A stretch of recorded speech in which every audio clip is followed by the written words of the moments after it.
Giriyorum hayalinle, aklımdan çıkmıyorsun belalım. Yine hasretle bir güne giriyorum hayalinle, aklımdan çıkmıyorsun belalım. Sensiz geçen akşamlarda yine başım belalarda, mutlu musun oralarda belalım?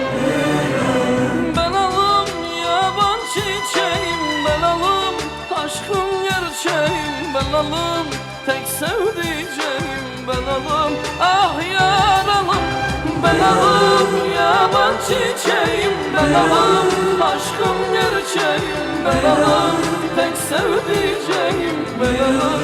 Ah yaralım.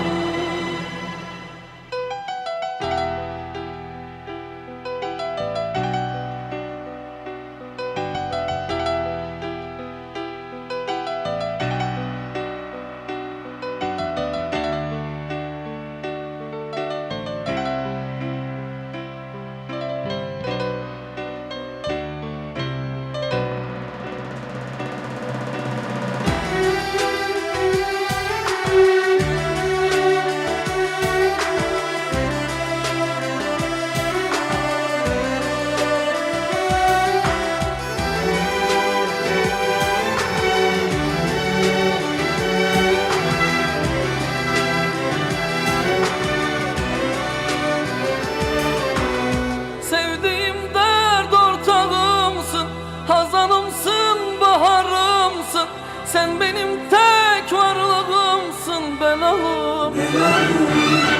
Sevdiğim dert ortağımsın, hazanımsın, baharımsın, sen benim tek varlığımsın belalım.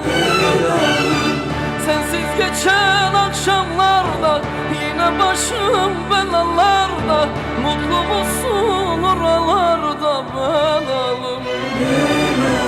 Belalım yaban çiçeğim belalım, aşkım gerçeğim belalım, tek sevdiceğim belalım. Ah yaralım belalım, yaban çiçeğim belalım, aşkım gerçeğim belalım,